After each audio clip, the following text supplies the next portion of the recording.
Com apenas 21 anos, um homem chamado Shane Copeland criou a Polymarket, um site de apostas que é considerado a maior plataforma de mercado de previsões do mundo, com 90% de participação no setor. Avaliada em $1 bilhão e recebendo enorme atenção da mídia, a criação de Shane mostra que ele é um gênio para sua idade.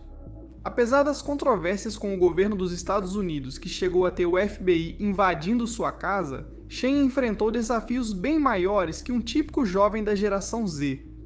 Como um jovem, conseguiu criar um grande negócio e ainda enfrentar o maior governo do mundo. Para entender, é preciso primeiro saber como isso aconteceu. Ele teve a ideia de criar a Polymarket em primeiro lugar, o que nos leva à sua infância.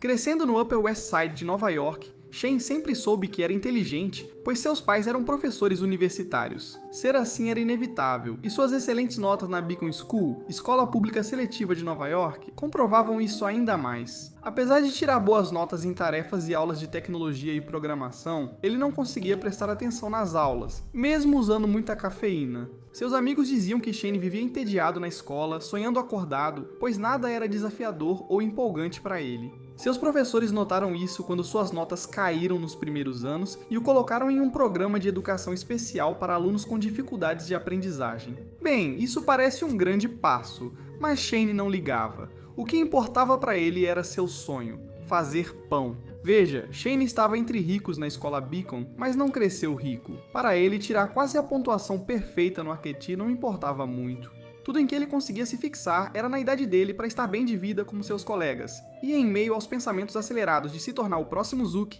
ele descobriu seu amor pelo mundo do empreendedorismo. A ideia de ganhar dinheiro de forma independente o animou novamente, e ele logo buscou qualquer bico para juntar riqueza. Seus novos empreendimentos iam desde trocar tech decks inocentemente com youtubers, até baixar músicas ilegalmente em sites de compartilhamento de arquivos como o BitTorrent. Ele também se tornou muito versado em tudo relacionado a finanças. Era frequentador assíduo do clube de mercado de ações da escola. E também comprou $150 em Ethereum quando foi lançado pela primeira vez em 2014. Que, aliás, se ele tivesse mantido, hoje valeria mais de $1 milhão, mas Shane não queria se contentar com só $1 milhão. Não, ele mirava o clube das 10 casas decimais. Pessoas como Mark Zuckerberg e Travis Kalanick o fascinavam, e ele não mediria esforços para ser mencionado junto com eles. Mas realisticamente, virar bilionário aos 16 anos não ia acontecer para ele, a menos que o preço dos tech decks subisse 100.000%. Então ele fez a próxima melhor coisa para pelo menos começar a se envolver, no mundo dos fundadores de tecnologia. Ele fez estágio em uma startup de tecnologia. Agora, como diabos um adolescente ansioso de 16 anos conseguiria um estágio desse nível? Bem, ele deu um jeito de entrar na época. Nova York tinha um gênio promissor das startups, a empresa de anotações de letras e web. Shane achou que o estágio seria perfeito, pois seu conhecimento sobre grandes empreendedores de tecnologia poderia ajudar o site deles. Ele passou a enviar e-mails agressivos para todos na empresa, inclusive os fundadores. Após recusarem seus pedidos para trabalhar de graça, tornou-se ainda mais insistente, aparecendo pessoalmente no escritório deles e tentando convencê-los de que merecia uma vaga na equipe. Eu nunca me imagino naquela idade tendo coragem de invadir uma empresa daquele jeito, mas acabou dando certo. A equipe da Genius ficou impressionada não só pela coragem, mas também pela inteligência dele. Shane escreveu centenas de anotações sobre empreendedores de tecnologia para a Genius, tornando-se o maior especialista do site em temas do Vale do Silício. Ele sabia tanto sobre esse mundo que o chefe do Shane tinha certeza de que ele se tornaria um deles. Se ele optar pelo empreendedorismo em tecnologia, o que é provável, certamente veremos seu nome na imprensa. Essa foi a parte mais importante do estágio. Para Shane não era trabalhar em uma empresa que gostava ou escrever sobre seu tema favorito. Foram as pessoas ao redor que lhe deram confiança, disse. Eu me lembro de pensar, se eu conseguir desse jeito, se eu conseguir só por aparecer, eu vou conseguir o que eu quero na vida. Por isso, quando foi aceito na NYU em Ciência da Computação no outono de 2016, ele desistiu após o primeiro semestre para buscar o que realmente queria na vida. Já estava claro que Shane queria enriquecer como os CEOs de tecnologia que admirava, mas não tinha ideias bilionárias como Facebook ou Uber. Então ele recorreu a uma indústria com a qual já estava familiarizado desde o ensino médio, a cripto, e entrou nela no momento certo. A cripto estava em uma alta histórica no início de 2017, justamente quando ele largou a NYU. Ele rapidamente aproveitou a alta, minerando Litecoin e negociando moedas meme como Doge, o que resultou em um saldo de centenas de milhares. Esse foi o dinheiro mais fácil que já vi alguém ganhar. Mas, como sabemos, Shane não se contentaria com apenas centenas de milhares. Em vez disso, continuou ativo no mundo das criptomoedas, festejando com o Crypto Bros e outros empreendedores. Ele logo ficou conhecido por sua confiança e capacidade de entrar em qualquer lugar com força de vontade, como clubes exclusivos com filas enormes e, mais importante, projetos de criptomoedas de terceiros. Enquanto trabalhava com colegas de colete de lã da Patagônia, ele notou que muitos desses projetos eram golpes. Ele trabalhava principalmente em novas criptomoedas, geralmente duvidosas e nunca totalmente desenvolvidas, o que o irritava muito. Embora uma grande motivação para ele fosse ficar rico como os garotos da sua escola, ele não queria fazer isso enganando pessoas inocentes. Então, em 2019, ele criou um projeto de criptomoeda realmente legítimo, o Union Market, um marketplace para ativos digitais que geram rendimento.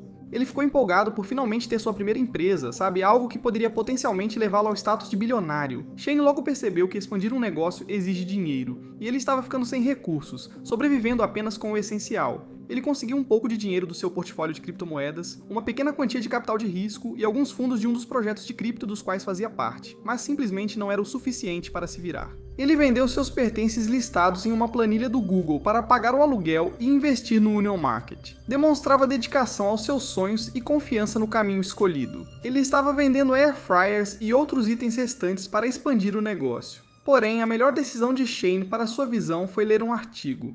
Um artigo de Robin Hansen, economista da Universidade George Mason, intitulado "Devemos votar em valores, mas apostar em crenças". Nele, George propõe reestruturar a tomada de decisões do governo, separando valores subjetivos de crenças objetivas. As pessoas votariam conforme seus valores ou desejos, e mercados de previsão seriam usados para prever resultados de políticas ou expectativas das pessoas, usando a inteligência coletiva para prever resultados mais prováveis de diferentes ações. Isso significa que, em vez de depender de especialistas interessados apenas em si mesmos, as probabilidades atuais desses mercados de previsão serviriam como o melhor especialista. O consenso e as políticas seriam definidos segundo o que os mercados indicarem como mais eficaz para atingir os resultados desejados, conforme os valores do público. Shane ficou tão fascinado com a ideia que mandou um e-mail para George com um livro, dizendo querer dar vida aos mercados de previsão. E quando a Covid chegou em 2020, ele sabia que era um momento perfeito para fazer exatamente isso, com o mundo todo dentro de casa. Com medo de ficar sem papel higiênico, Shane se trancou no banheiro do apartamento. Criou o Polymarket, um site de mercados de previsão que mudaria a vida de Shane para sempre. O conceito era simples. Quem acreditasse em um resultado e quisesse lucrar, acessaria o site e veria essa pergunta para apostar: quantas vezes Elon Musk vai tuitar na próxima semana? Um consolo será jogado na quadra durante o próximo jogo da WNBA? Você acha que Taylor Swift vai ficar noiva? Não importava, tudo o que a pessoa precisava fazer era apostar sim ou não para a pergunta. A diferença era que, ao contrário de uma casa de apostas esportivas, as probabilidades eram definidas pelas pessoas, não pelo site. Se mais pessoas apostarem em sim, apostar em não pode render mais dinheiro, e o contrário também. Essas apostas eram feitas na blockchain, exigindo criptomoedas para jogar na Polymarket. Antes, Shane precisava de dinheiro para operar a Polymarket, e a maneira como conseguiu foi incrivelmente impressionante, incansável e quase arrogante. Sempre que falava com pessoas do setor ou possíveis investidores, ele não os via como inimigos, mas como camaradas. Estivessem eles em uma festa, jantando ou em qualquer outro lugar, Shane tinha um talento para sempre se encaixar com quem estivesse conversando, quase como se fosse um jogo para ele. Ele nunca levava nada para o lado pessoal e impressionava essas pessoas com a confiança absoluta que havia construído trabalhando na Genius. Agora, às vezes ele exagerava, como quando tentou conquistar uma garçonete 10 anos mais velha, e apresentando Orlando Bloom como possível investidor numa reunião, mesmo sem interesse dele. Ainda assim, a mensagem era clara para os outros investidores. Ele não se intimidava com ninguém ou com nada, e isso funcionou muito bem para ele. Apesar de dezenas de outras startups de mercados de previsão terem falhado no passado, Shane conseguiu levantar um valor considerável de 4 milhões de dólares de vários investidores, dinheiro mais do que suficiente para contratar uma dúzia de funcionários e garantir um forte crescimento inicial da base de usuários da Polymarket. Durante o intenso período de captação e crescimento do negócio, ele acabou esquecendo um aspecto crucial do setor: a lei. Veja, Shane não consultou nenhum advogado antes de criar o site, então ele não fazia ideia de quão legal ou ilegal era a Polymarket. Em vez disso, ele adotou uma abordagem do tipo: é melhor pedir perdão do que permissão, para fazer o negócio crescer, desviando constantemente das perguntas sobre legalidade feitas pelos investidores e apenas rezando para que nada acontecesse. Bem, algo realmente aconteceu e isso atrapalhou completamente os planos de Shane.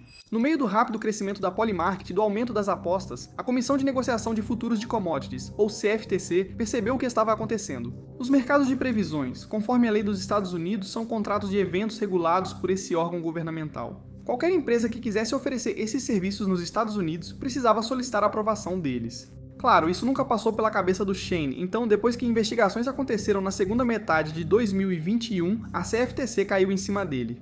Multaram a Polymarket em 1,4 milhão, valor significativo do que arrecadaram. Além disso, Shane teve que proibir cidadãos dos Estados Unidos de acessarem seu site como parte do acordo. Ele teve que impor um bloqueio geográfico e transferir sua empresa para o Panamá, ao menos formalmente. Isso foi um grande golpe para a Polymarket, não só porque eles perderam uma grande parte dos usuários de uma hora para outra, mas também porque Shane sabia que os concorrentes deles, que eram oficialmente licenciados como a Cauchy, iam lucrar muito com as pessoas migrando da Polymarket para eles. Ele acreditava que isso iria acontecer. Acontece que usar a Polymarket nos Estados Unidos ainda era totalmente possível, graças à maravilhosa tecnologia das VPNs. Apesar do site ter várias proteções para impedir isso, milhares de degenerados podiam facilmente definir sua localização para praticamente qualquer outro país. E seguir apostando nas palavras que MrBeast dirá no próximo vídeo, como se nada tivesse mudado. Isso era ótimo para os apostadores, mas muito arriscado para Shane.